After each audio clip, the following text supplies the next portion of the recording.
Nabi Ismail, Nabi Ibrahim alaihi salam ingin sekali memiliki keturunan yang saleh yang beribadah kepada Allah Subhanahu wa Ta'ala dan membantu urusannya. Istrinya yang bernama Sarah pun mengetahui apa yang diharapkan suaminya sedangkan dirinya mandul.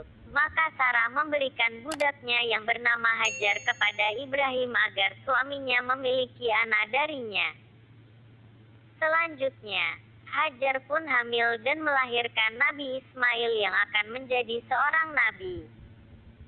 Setelah beberapa waktu dari kelahiran Ismail, Allah Subhanahu wa Ta'ala memerintahkan Ibrahim pergi membawa Hajar dan Ismail ke Mekah.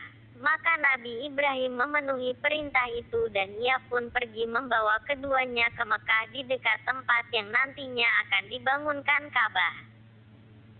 Setelah berminggu-minggu berada dalam perjalanan jauh yang melelahkan, tibalah Nabi Ibrahim bersama Ismail dan ibunya di Makkah, kota suci di mana Ka'bah didirikan dan menjadi kiblat umat muslim dari seluruh dunia.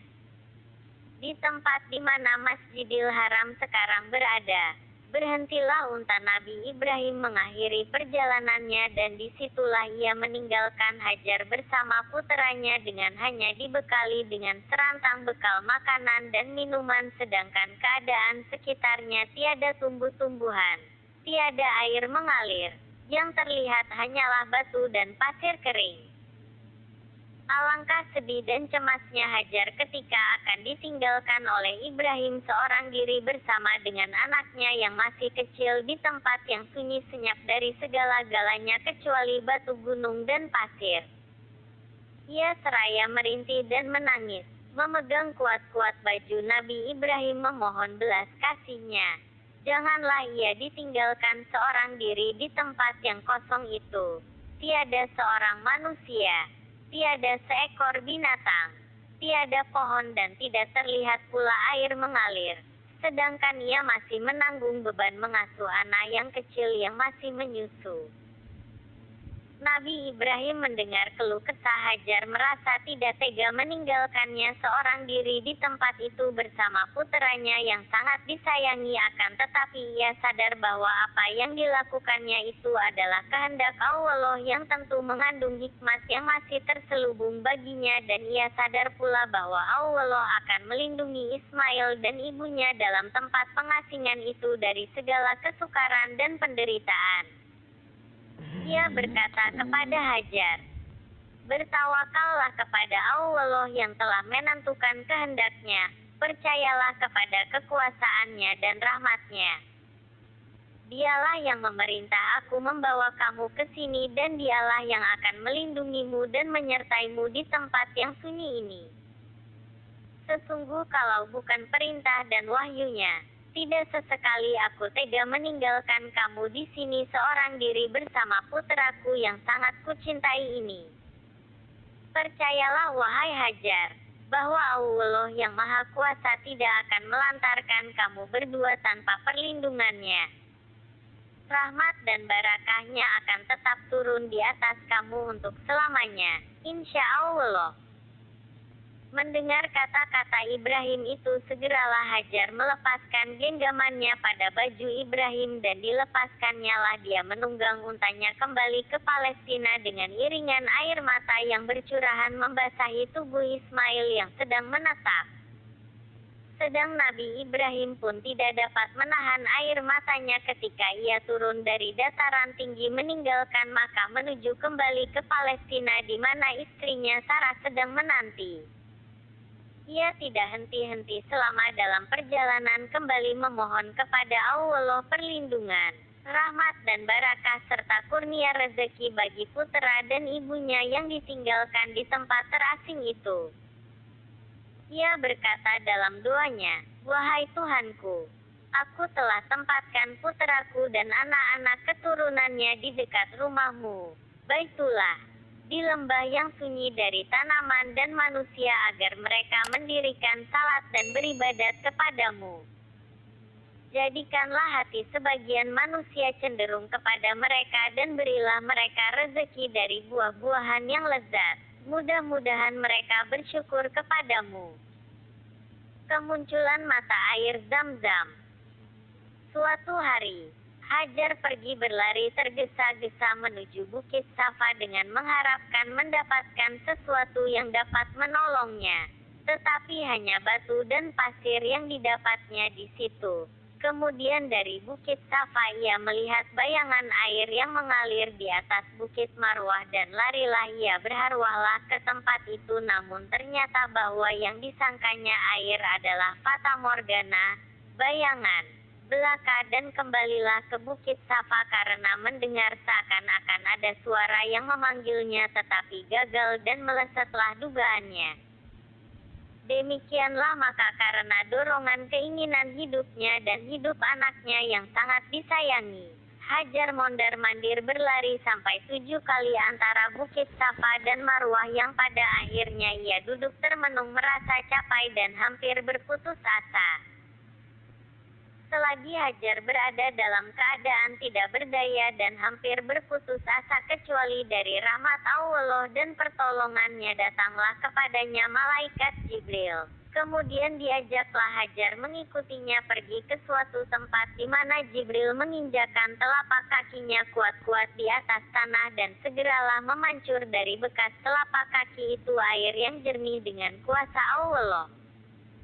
Itulah dia mata air Zam-Zam yang sehingga kini dianggap suci oleh jemaah haji. Berdesakan sekelilingnya untuk mendapatkan setitik atau seteguk air daripadanya, dan karena sejarahnya mata air itu disebut orang injakan Jibril. Ada juga yang mengatakan itu bekas air mata Nabi Ismail. Alangkah gembiranya dan lega dada Hajar melihat air yang mancur itu. Segera ia membasahi bibir puteranya dengan air suci itu dan segera pula terlihat wajah puteranya segar kembali. Demikian pula wajah si ibu yang merasa sangat bahagia dengan datangnya mukjizat dari sisi Tuhan yang mengembalikan kesegaran hidup kepadanya dan kepada puteranya sesudah dibayang-bayangi oleh bayangan mati kelaparan yang mencekam dada. Perintah pengorbanan Ismail.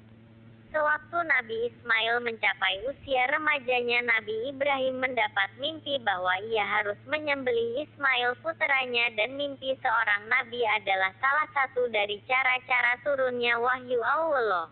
Maka perintah yang diterimanya dalam mimpi itu harus dilaksanakan oleh Nabi Ibrahim. Ia duduk sejurus termenung memikirkan ujian yang maha berat yang ia hadapi.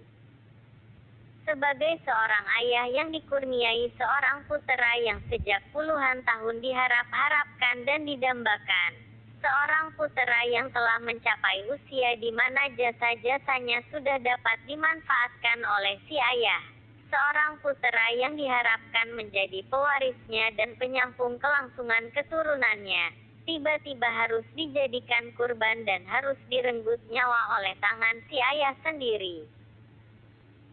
Sungguh amat berat ujian yang dihadapi oleh Nabi Ibrahim. Namun sesuai dengan firman Allah yang bermaksud, Allah lebih mengetahui di mana dan kepada siapa dia mengamanatkan risalahnya. Nabi Ibrahim tidak membuang masa lagi. Berazam, niat tetap akan menyembelih Nabi Ismail puteranya sebagai kurban sesuai dengan perintah Allah yang telah diterimanya. Dan berangkatlah serta-merta Nabi Ibrahim menuju ke Makkah untuk menemui dan menyampaikan kepada puteranya apa yang Allah perintahkan.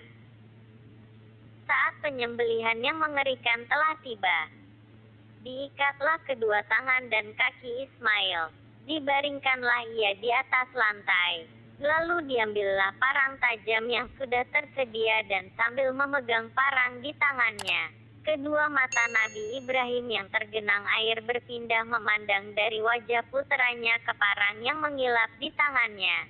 Seakan-akan pada masa itu hati dia menjadi tempat pertarungan antara perasaan seorang ayah di satu pihak dan kewajiban seorang rasul di satu pihak yang lain. Pada akhirnya dengan memejamkan matanya, parang diletakkan pada leher Nabi Ismail dan penyembelihan dilakukan. Akan tetapi apa daya, Parang yang sudah demikian tajamnya itu ternyata menjadi tumpul di leher Nabi Ismail dan tidak dapat berfungsi sebagaimana mestinya dan sebagaimana diharapkan. Kejadian tersebut merupakan suatu mukjizat dari Allah yang menegaskan bahwa perintah perkorbanan Ismail itu hanya suatu ujian bagi Nabi Ibrahim dan Nabi Ismail sampai sejauh mana cinta dan taat mereka kepada Allah. Ternyata keduanya telah lulus dalam ujian yang sangat berat itu. Nabi Ibrahim telah menunjukkan kesetiaan yang tulus dengan perkorbanan puteranya untuk berbakti melaksanakan perintah Allah, sedangkan Nabi Ismail tidak sedikit pun ragu atau bimbang dalam memperagakan kebaktiannya kepada Allah dan kepada orang tuanya dengan menyerahkan jiwa raganya untuk dikorbankan. Sampai-sampai terjadi seketika merasa bahwa parang itu tidak dapat memotong lehernya. Berkatalah ia kepada ayahnya, "Wahai ayahku, rupa-rupanya engkau tidak sampai hati memotong leherku karena melihat wajahku. Cobalah telangkupkan aku dan laksanakanlah tugasmu tanpa melihat wajahku." Akan tetapi parang itu tetap tidak berdaya mengeluarkan setitik darah pun dari daging Ismail walau ia telah ditelangkupkan dan dicoba memotong lehernya dari belakang. Dalam keadaan bingung dan sedih hati, karena gagal dalam usahanya menyembelih puteranya, datanglah kepada Nabi Ibrahim wahyu Allah dengan firman-Nya, "Hai Ibrahim, sesungguhnya kamu telah melaksanakan mimpi itu. Sesungguhnya demikianlah kami memberi balasan kepada orang-orang yang berbuat baik. Sesungguhnya ini benar-benar suatu ujian yang nyata." Safaat 104-106. Kemudian sebagai tebusan ganti nyawa, Ismail telah diselamatkan itu. Allah memerintahkan Nabi Ibrahim menyembelih seekor domba yang telah tersedia di sampingnya dan segera dipotong leher kambing itu oleh dia dengan parang yang tumpul di leher puteranya Ismail itu. Dan inilah asal permulaan sunnah berkurban yang dilakukan oleh umat Islam pada tiap hari raya Idul Adha di seluruh pelosok dunia. Ismail membantu ayahnya membangun Ka'bah. Sekitar tahun 1892 SM, ayahnya menerima wahyu dari Allah agar membangun Ka'bah. Hal itu disampaikan kepada anaknya. Ismail berkata, "Kerjakanlah apa yang diperintahkan Tuhanmu kepadamu dan aku akan membantumu dalam pekerjaan mulia itu." Ketika membangun Ka'bah, Nabi Ibrahim berkata kepada Ismail, "Bawakan batu yang baik kepadaku untuk aku letakkan di satu sudut supaya ia menjadi tanda kepada manusia." Kemudian Jibril memberi ilham kepada Ismail supaya mencari batu hitam untuk diserahkan kepada Nabi Ibrahim. Setiap kali bangun, mereka berdoa, "Wahai Tuhan kami, terimalah daripada kami amalan kami. Sesungguhnya Engkau Maha mendengar lagi Maha mengetahui." Bangunan Ka'bah itu menjadi tinggi dan Ibrahim makin lemah untuk mengangkat batu. Dia berdiri di satu sudut, kini dikenali